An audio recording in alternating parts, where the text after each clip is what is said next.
السلام علیکم، بات کریں بھائی. وعلیکم السلام. علامہ اسلم صاحب. جی اللہ یاری بول کر جی جی علیہ السلام علیکم، بات کریں. سر میرے آپ سے کچھ کوشچن تھے. ویسے تو ہم لوگ آپ جانتے ہوں گے جیسے پاکستان کے جس معاشرے میں ہم رہتے ہیں ہمیں تو بچپن سے مطلب شیعہ مسلک کے بارے اتنا پازیٹیو تو بتایا نہیں گیا تھا. اس طرح سے ہم نے اپنی لائف گزاری، بلکہ ایون ہمیں تو یہ کہا جاتا تھا کہ ان کے گھر آنا جانا یہ ہاتھ جی. آنا مطلب بہت حقارت سے ان کے ساتھ یہاں کا رویہ. ایون ہم لوگ کافی زندگی ہماری اس طرح سے اس کے بعد کمپیریٹو اسٹڈی کی طرف میرا اپنا کچھ رجحان گیا اور جی. اس کے بعد تھوڑا سا ریئلائز ہوا کہ نہیں ایسا کچھ نہیں ہے، بلکہ بہت سی باتوں پر میں نے شیعوں کو حق کر پایا. تو اب آپ کو میں نے جب سننا شروع کیا تو کچھ کوشچن ایسے تھے جو ابھی بھی میرے اب ایسا ہے کہ ہمارے گھروں میں ہم کو اعلان ایک ہم تکیہ کر سکتے ہیں کہ ہم اہل بیت کے ساتھ ہیں اور ہمارا تمام موقف ہر چیز سب، لیکن ہم اس کو اعلانیہ طور پر ایکسیپٹ نہیں کیے. ہمارے یہاں کے آپ ایک مجبوری ہے. تو کچھ کوشچن تھے جو ہمارے مطلب کہ ہمارے پیرنٹس یا ہمیں سب بتاتے ہیں کہ اس طرح سے ہوا. تو بہت سی ایسی باتیں ہیں جو کہ میں آپ کی ویڈیوز میں سن چکی ہوں تو مجھے کافی اس کے بارے میں نالج ہو چکی، لیکن کچھ ایسی باتیں جس سے ہم دیکھ کے کچھ آیات بتائی جاتی ہیں. جیسے ہمیں ہمیشہ یہ بتایا گیا کہ چہرے کا پردہ نہیں تھا اور حضرت عمر نے کچھ اختلاف کیا اور ان کی یہ خواہش تھی کہ پردے کے آیات نازل ہو جائیں. اور دیکھو ہمیں تو یہ بتایا گیا کہ ان کی ہستی اتنی وہ تھی کہ اللہ تعالیٰ نے ان کی پسند کو دیکھتے ہوئے قرآن پاک میں آیات کاری اور پردہ جو ہے چہرے کا سٹارٹ ہوا. تو کچھ چھوٹے چھوٹے میرے کوشچن ہیں، اگر آپ تھوڑا سا ٹائم. جی جی جی بسم اللہ. میں تو پہلا تو میرا آپ سے یہ سوال ہے کہ آیا ہے تو ایک نظریہ بیان کیا جاتا ہے کہ پردے کے آیات ان کی خواہش پہ اتری اور کہاں سے ہوا. اس بارے میں مجھے آپ سے تھوڑا سا نالج چاہیے کہ آیا ایسا کچھ ہے یا ہم لوگوں کو ویسے ہی بس ایک وہ جیسے کہیں بھی قائب کو حق کیا جائے. تو آپ کی خدمت میں عرض کریں کہ پردے کی جو آیات ہیں یہ عمر کی وجہ سے نازل نہیں ہوئی ہیں کہ عمر کا غیرت اتنا زیادہ ہے اور رسول پاک صلی اللہ علیہ وسلم سے بھی زیادہ ہے. رسول پاک صلی اللہ علیہ وسلم کو پرواہ نہیں ہے اور عمر کو پرواہ ہے، تو وہ اس کے غیرت کو اچھا نہیں لگتا کہ مثلا عورتیں جو ہیں اس کے حجاب کامل نہ ہوں، اور پھر وہ اس کی وجہ سے اس کی خواہش پوری کرنے کی وجہ سے یہ نازل ہوتی ہے. یہ سب باتیں فضول ہیں. اہل بیت علیہ الصلوۃ والسلام کے مذہب میں اس کی کوئی تائید نہیں، بلکہ اس کے برعکس فریقین کے احادیث میں یہی ہے کہ جناب رسول پاک صلی اللہ علیہ وسلم کی چچازاد بہن ہیں وہ اور ان کی وائف بھی ہیں، وہ پیشاب کرنے کے لیے جا رہی تھی تو عمر نے کچھ غلط جملے بولے تھے اور ان کے آپس میں گفتگو ہوئی تھی. تو اس کے بعد رسول پاک صلی اللہ علیہ وسلم نے آ کے ممبر پہ آئے تھے تو انہوں نے کہا، عمر نے کہا تھا ان سے کہا تھا کہ تم یہ نہ سوچنا کہ تم رسول پاک صلی اللہ علیہ وسلم کے رشتہ دار ہو، تمہیں اس کی رشتہ داری کا کوئی فائدہ نہیں ملے گا. تو رسول پاک صلی اللہ علیہ وسلم کا بہت اس بات پہ غصہ آیا تھا.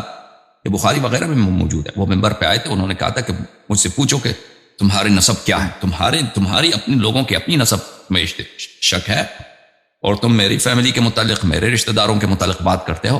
تو بہت سارے صحابہ نے ان سے سوال کیا کہ ہمارے نسب کے متعلق بتاؤ. تو رسول پاک صلی اللہ علیہ وسلم نے بتایا کہ کون حلال زادہ ہے کون حرام زادہ ہے. تو اسی وقت تم رسول پاک صلی اللہ علیہ وسلم مقرر فرماتے کہ مزید مجھ سے پوچھو.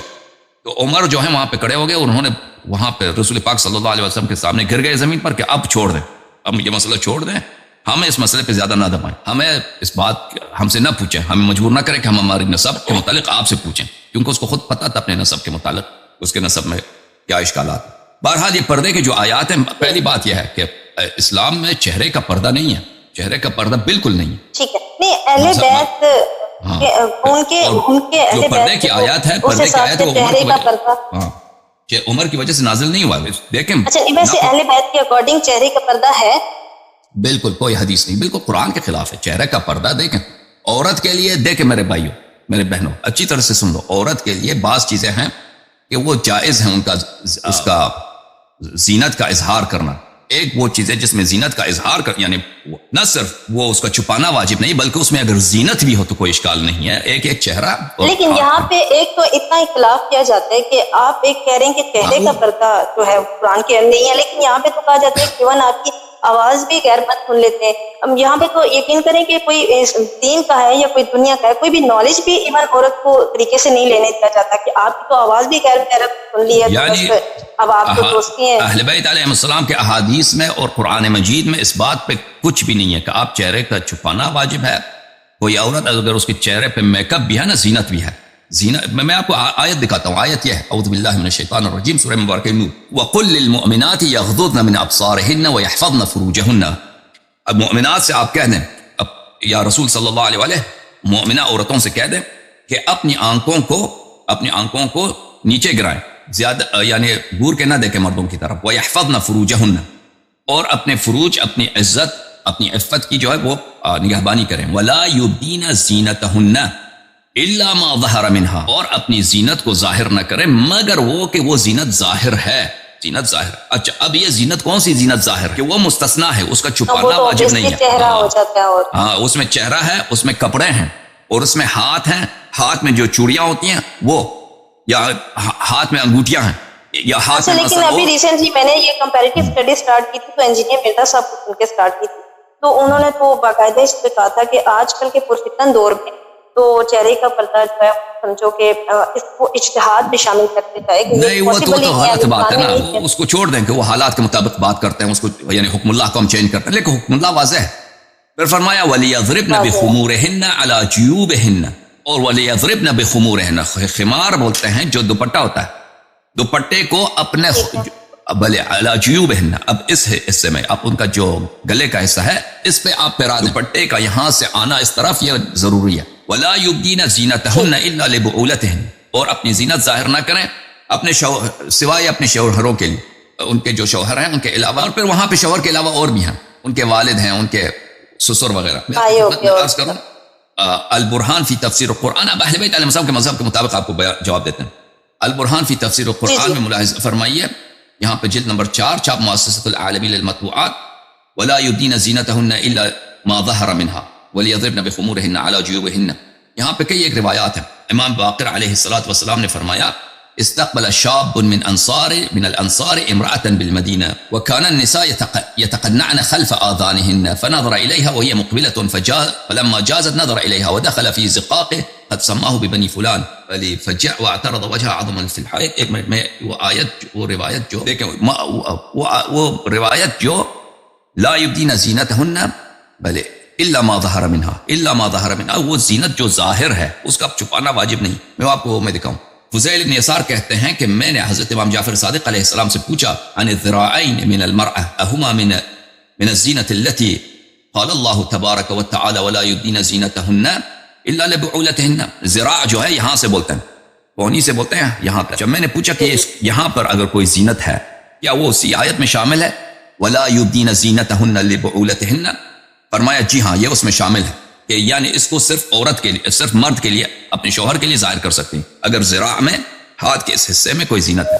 فرمایا وما دون الخمار من الزینہ، جو دوپٹہ نہیں چھپاتا، جو دوپٹہ چھپا دیتا ہے، یعنی ایسی چیزیں مثلا دوپٹہ آپ ڈالتے ہیں یا کپڑے کے اندر ہے، اس کے گردن میں کوئی نیکلس وغیرہ ہے تو اس کا چھپانا واجب ہے، وہ زینت ہے کہ وہ چھپانا واجب ہے. وما دون السوارین، اور 2 چوڑیوں کے علاوہ. تو پھر اس کے ساتھ پھر خوشبو کے بارے میں تو حکم دیا جاتا ہے کہ وہ خوشبو نہ استعمال کرے. اب خوشبو کا میرے ذہن میں نہیں ہے. زینت کے لیے یہی ہے، زینت کے لیے یہی ہے کہ اس کے متعلق روایت کچھ بھی نہیں ہے کہ چہرے کا زینت چھپانا واجب ہے. ویسے حضرت فاطمہ رضی اللہ عنہ کا کیا اس مسئلے وہ یعنی چہرے کا پردہ کرتی تھیں یا نہیں؟ ہم نے نہیں دیکھا کہ انہوں نے کبھی چہرے کا پردہ کیا ہو. روایات میں یہ نہیں ہے. مثلا جابر بن عبداللہ انصاری ہے، ہاں کہ ان کے پاس گئے ہیں، سلمان فارسی گئے ہیں ان کے پاس، ان روایات میں نہیں کہ وہ چہرے کا پردہ کرتی. اچھا سیکنڈلی یہ جو ایک تو سنی مسلک میں تو یہ کہا جاتا ہے کہ ناپکین دیکھیں ایک منٹ میں یہ حدیث دکھاؤں. یہ حدیث ملاحظہ فرمائیے. امام صادق علیہ السلام نے فرمایا الا ما ظهر منها قال الزینة الظاہرة الکحل والخاتم الا ما ظهر منها، میک اپ کو چھپانا ضروری نہیں ہے عورت کے لیے. امام صادق علیہ السلام نے فرمایا ما ظهر منها میں سے کیا ہے؟ سرما ہے، آنکھوں میں سرما لگانا، اور ہاتھ میں کیا ہو؟ ہاتھ میں انگوٹھی ہے، اس کا چھپانا ضروری نہیں ہے. جو زینت چہرے میں ہے اور جو زینت کپڑے میں ہے، مثلا کپڑا کسی کا اچھا ہے، کپڑے میں زینت ہے، لیکن یہ ہے کہ لا دین لمن لا حیا علیہ، یہ واجب ہے کہ انسان کا کپڑا، انسان کا طرز لباس ایسا ہو کہ اس میں حیا کو مد نظر رکھا جائے.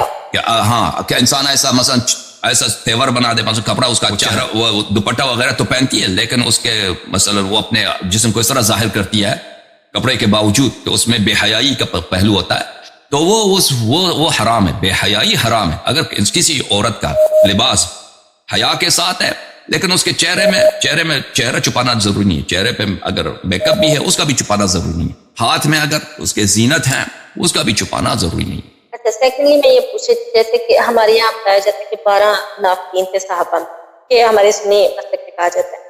تو یہاں پہ تو ہم نے ہمیشہ یہ سنا تھا کہ ان کی وفات جو ہے بیل کے گھوڑے سے ہوگی تو ان کی یہ نشانی ہے.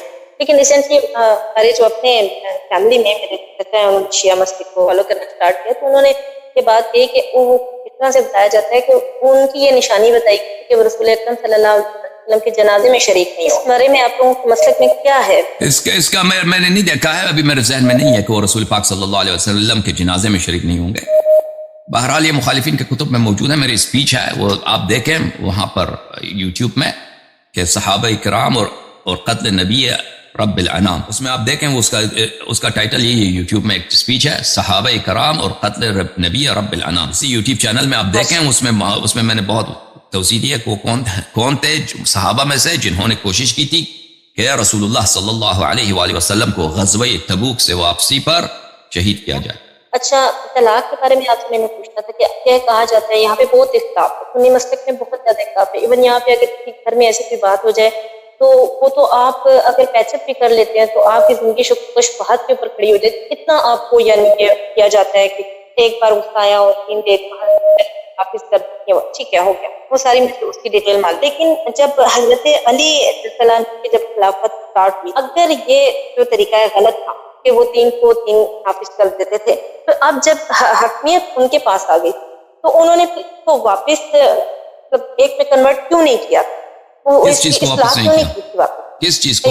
یعنی جو طلاق 3 بار دے تو وہ ایک ہی شمار، یہی کہا جاتا ہے قرآن کے اکارڈنگ. جب حضرت علی کی حکومت ہوئی تو انہوں نے عمر کے اس کو کیوں نہیں انہوں نے بات میں قرار دی کہ یہ غلط ہے کہ 3 طلاق 3 ہو گئی. دیکھیں اب اہل بیت اطہار علیہم الصلوۃ والسلام نے ہمیشہ انہوں نے 3 طلاق کی جو بات ہے انہوں نے ہمیشہ اسے منع کیا کہ اس سے طلاق نہیں ہوتی، یہ طلاق سنت کے خلاف ہے. یہ تو متواتر ہے کہ اہل بیت علیہم السلام نے ہمیشہ اسے منع کیا. لیکن پھر انہوں نے نافذ کیوں نہیں کیا؟ مطلب جب نہیں، آپ جو کہہ رہے ہیں نا کہ نافذ کیوں نہیں کیا ہے، نافذ کیوں نہیں کیا، یہ خود آپ کو پہلے ثابت کرنا ہوگا کہ انہوں نے نافذ نہیں. اب مسلمان جو امیر المومنین علیہ الصلوۃ والسلام کے زمانے میں جو ان کی حکومت چلی ہے وہ 4.5 سال، اور ان سے جو دشمنی تھی اس زمانے میں بہت شدید دشمنی تھی امیر المومنین علیہ السلام سے. ایک دفعہ تو صحابہ نے اپنی بیعت توڑ دی، پھر صحابہ نے بغاوت کیا، جنگ جمل ہوئی ہے، پھر جنگ صفین ہوئی ہے، پھر جنگ نہروان خوارج ہوئی. تو ان کا ہمیشہ یہ ان کا جو ہے بالکل شورشوں کا اور بغاوتوں کا زمانہ رہا. تو یہ کہنا کہ انہوں نے منع نہیں کیا ہے اس بات سے، میں آپ سے اگری نہیں کرتا کہ انہوں نے منع نہیں کیا. ہمارے شیعہ کے احادیث میں بہت ہے کہ مخالفین ہمیشہ یعنی صحابہ وغیرہ جو امیر المومنین علیہ السلام سے مخالفت کرتے تھے وہ ہمیشہ ان سے آ کے پوچھتے تھے مختلف مسائل کہ طلاق کا مسئلہ کیا ہے، نماز کا مسئلہ. یہ لوگ جو سنی جتنے بھی فرقے ہیں پھر انہوں نے ان کو فالو نہیں کیا، انہوں نے یہ اپنے پاس ایک مطلب لوگوں میں مسلط کیا ہوا ہے. تو اس سے جو حکومتیں تھیں یہ ہمیشہ معلوم کرتے تھے کہ اہل بیت علیہ السلام کا بالخصوص امیر المومنین علیہ السلام کا رائے کسی مسئلے میں کیا ہے، تو بالکل پھر اسی کے خلاف وہ فتویٰ دیتے تھے، اسی کے خلاف کو وہ فروغ دیتے. تو یہ کہ اگر ان کے 4.5 سال کی حکومت میں آپ یہ کہنا کہ انہوں نے منع نہیں کیا، یہ کہاں سے ثابت کہ انہوں نے منع نہیں کیا؟ انہوں نے حتماً منع کیا ہے، جیسے کہ انہوں نے بہت ساری چیزوں کو منع کیا ہے لیکن وہ منع نہیں ہوئے. امیر المومنین علیہ الصلوۃ والسلام رمضان کے مہینے میں انہوں نے تراویح کو منع کیا. امام حسن مجتبی علیہ السلام کو بھیجا کہ تم جاؤ مسجد میں اعلان کرو کہ نماز تراویح آپ بدعت ہے. میرا سوال نہیں سمجھ رہے کہ جب عمر نے قرآن کریم کے خلاف جا کر 3 طلاق کو 3 نافذ کر دیا، اس وقت حضرت علی موجود تھے، انہوں نے اس کے اختلاف کیوں نہیں کیا؟ کیونکہ وہ اس چیز کو انہوں نے روکنے، کیونکہ ظاہر ہے آپ سن لیجیے نا بہن، آپ سن لیجیے، آپ سمجھ گیا میں آپ کی بات کو. آپ کہتے ہیں کیوں نہیں کیا، تو آپ نے کہاں دیکھا کہ انہوں نے نہیں کیا؟ آپ کی خدمت میں عرض کروں گا، آپ سن لیں تو سمجھ آئے گی نا. سن لیں علماء ہیں، آپ سن لیں سن لیں سسٹر میں امیر المومنین علیہ السلام نے امام حسن مجتبی علیہ السلام کو بھیج دیا مسجد کہ تم جا کے تراویح کو کہہ دو کہ تراویح بدعت ہے، نہ پڑھو. تو لوگوں نے نعرہ بازی شروع کر دی کہ دیکھو واہ عمرہ، دیکھو لوگوں عمر کی سنت کو ختم کیا جا رہا ہے، ہمیں تراویح میں سے منع کیا، نماز سے منع کیا جا رہا ہے ماہ رمضان میں. امیر المومنین علیہ السلام فرماتے ہیں کہ میں ڈر گیا کہ وہاں پہ میرے ہی لشکر میں بغاوت ہوتی، تو اس لیے میں نے کہہ دیا کہ اب ان کو، کیونکہ میں نے دیکھا کہ نعرہ بازی بہت ہے، تو میں نے کہہ دیا ان کو پڑھنے دو جو یہ پڑھنا چاہتے ہیں. تو امیر المومنین علیہ السلام کا فرمان یہی ہے کہ میرے سے پہلے جو خلفاء تھے انہوں نے بہت سارے احکام اسلام کے چینج کیے ہیں، لیکن میں ان کا مخالفت نہیں کر سکتا کیونکہ لوگ میری بات نہیں مانتے. میں منع کرتا ہوں، لوگ میری بات نہیں مانتے اور وہ اسی پہ مصر ہیں. اگر میں اصرار کر دوں کہ یہ باتیں بدعتیں ہیں تو میں اکیلا رہ جاؤں گا اور میری لشکر ہی مجھے قتل کر دے گی، اور میں بالکل اکیلا رہ جاؤں گا اور میری ہی لشکر مجھے قتل کر دے گی. تو آپ کی خدمت میں عرض یہی ہے کہ آپ کہتے ہیں کہ انہوں نے منع نہیں کیا، یہ کسی شخص نے فلان کام نہیں کیا ہے، ان کی حکومت محدود تھی، ان کے مخالفین کی حکومت، پوری تاریخ اسلام ان کے مخالفین کی حکومت ہے، ان کی ہمیشہ یہ کوشش رہتی تھی ان کے مخالفین کے امیر المومنین علیہ السلام کا کسی مسئلے پہ ان کا موقف کیا ہے اس کی مخالفت کیا جائے۔ تو اگر مخالفین ہمارے جو اہل سنت بھائی کہلاتے ہیں، اگر ان کے مذہب میں طلاق و امیر المومنین علیہ السلام کے اقوال کو وہ نہیں مانتے، اس لیے کہ وہ ان کے پاس جو احادیث پہنچے ہیں، جو ان کے جو حکومتیں رہی ہیں، جو مفتی حضرات رہے ہیں، ان کا کوشش یہی تھی کہ اہل بیت علیہ السلام کی مخالفت کیا جائے، نہ صرف امامت کے مسئلے پر بلکہ ہر دوسرے مسئلے پر، نماز کے مسئلے پر، روزے کے مسئلے پر، تفسیر کے معاملات پر، اسی طرح طلاق و نکاح کے معاملات پر مخالفت کیا جائے۔ تو آپ کا یہ کہنا میں نہیں مانتا کہ انہوں نے منع نہیں کیا۔ نہیں، یہ میں آپ سے پوچھ رہی ہوں، یہ میں جانتی نہیں ہوں کہ انہوں نے منع کیا ہے۔ اوکے، اور مزید کوئی حکم؟ تو میں آپ سے جاننا چاہتا ہوں۔ اچھا، ایک اور اگر تھوڑا ٹائم دیتے ہیں آپ پورے تھے، ایک دو سوال اور ایک یہ جو رمضان فقہ حنفی اور جعفری کے اکارڈنگ سحری اور افطاری، یہ ایک عجیب معمہ ہے کہ انسان کو مطلب ہمیں نہیں پتا ہمارے دانت ہوتے کس طرح سے ٹھیک ہوں گے، ہم حنفی کو اکارڈنگ کا سحری کریں، افطاری کریں یا جعفری کریں، اس میں یہ تضاد کیوں ہے؟ وجہ کیا ہے؟ اس کی وجہ یہی ہے کہ سحری کے ٹائم میں بھی 10 منٹ کا ڈفرنس ہے، افطاری میں بھی 10 منٹ۔ بھلے دیکھیں، مغرب کا جو تعلق ہے نا، کیونکہ جو لوگ ہم تو فالو کرتے ہیں قرآن کو اور اہل بیت علیہم الصلوۃ والسلام، تو قرآن اور اہل بیت علیہم الصلوۃ والسلام کا جو فرمان ہے وہ اس طرح ہے، وَأَتِمُّ الصِّيَامَ ثُمَّ أَتِمُّ الصِّيَامَ إِلَى اللَّيْلِ أُحِلَّ لَكُمْ لَيْلَةَ الصِّيَامِ الرَّفَثُ إِلَى نِسَائِكُمْ هُنَّ لِبَاسٌ لَكُمْ وَأَنْتُمْ لِبَاسٌ لَهُنَّ۔ پھر یہاں پہ فرمایا بلے ثُمَّ أَتِمُّ الصِّيَامَ إِلَى اللَّيْلِ، کہ روزے کو تمام کر دو، روزے کو کامل کر دو رات تک۔ اب رات سے کیا مراد ہے؟ رات سے کیا یہی مراد ہے کہ سورج ڈوب جائے؟ رات سے یہی مراد ہے؟ دیکھیں، آپ کی خدمت میں ایک حدیث پیش کرتا ہوں مسلم سے، صحیح مسلم سے، کہ کس وقت ہم نے روزہ جو ہے توڑنا ہے، افطار کرنا ہے۔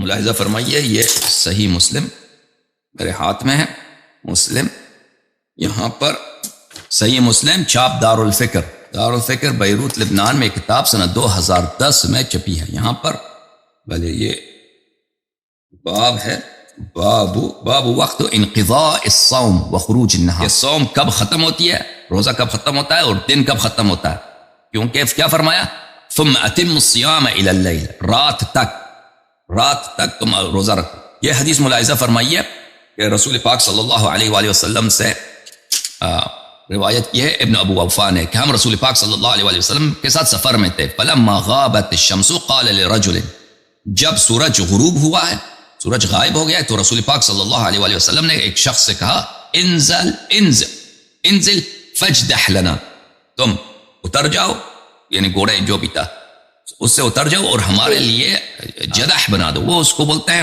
ایک قسم کا ڈرنک ہوتا تھا پرانے زمانے میں، دودھ اور آٹے کو ملا کر یا پانی اور آٹے کو ملا کر وہ لوگ اس کو نوش کرتے تھے، تو یہ ہمارے لیے تیار کرو۔ فقال یا رسول اللہ لو امسیت، اس شخص نے کہا یا رسول اللہ ٹھہر جائیں، پھر رات ہو جائیں۔ پھر رسول پاک صلی اللہ علیہ وسلم نے دوبارہ فرمایا کہ تم گھوڑے سے اتر جاؤ یا سواری سے اتر جاؤ، جا کے یہ کام کر دو، یہ جو خوراک ہے یہ ہمارے لیے تیار کرو۔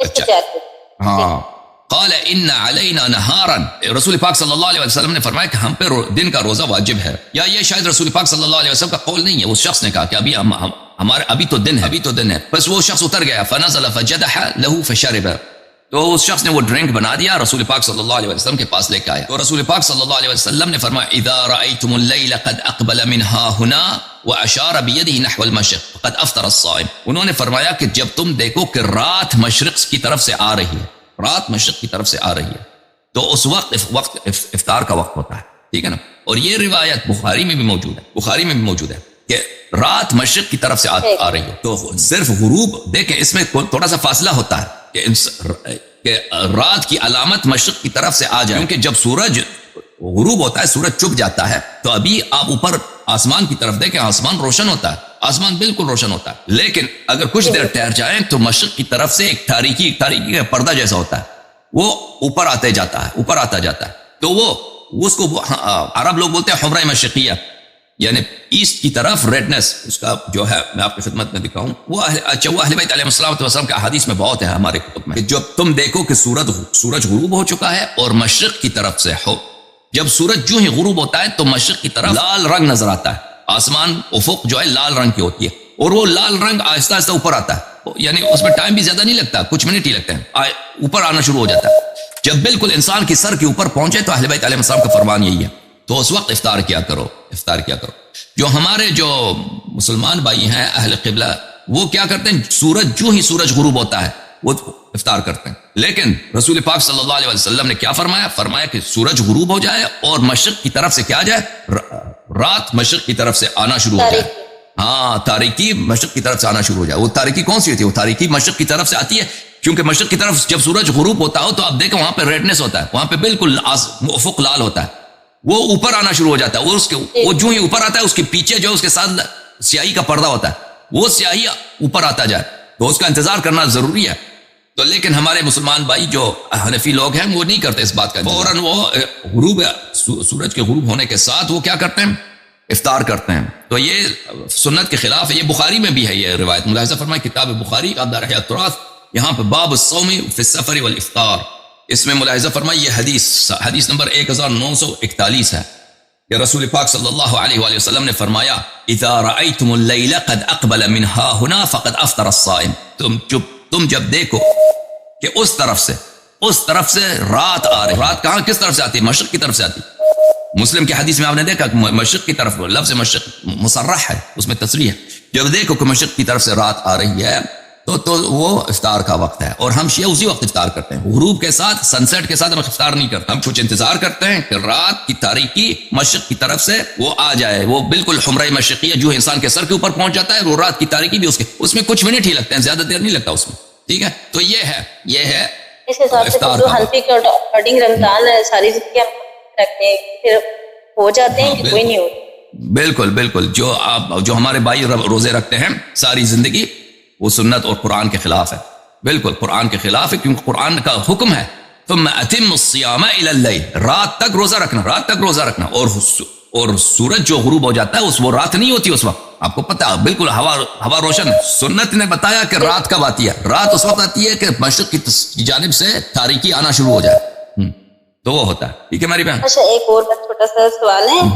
کہ نمازیں جمع کرنے کا کیا حکم ہے؟ جیسے یہ کہا جاتا ہے کہ دیکھیں نماز جمعہ، یہ اس کے متعلق انشاءاللہ تبارک و تعالی ہم کبھی لیکچر دیں گے، ٹھیک ہے نا، اس کا انتظار کریں، کچھ تفصیل ہے اس بتا دیں گے، اس کئی لوگوں نے پوچھا ہے ہم سے، وہاں اس کے لیے لیکچر کی ضرورت، مختصر انداز میں بیان نہیں کر سکتے، ٹھیک ہے؟ تھینک یو، خدا آپ کو جزائے خیر۔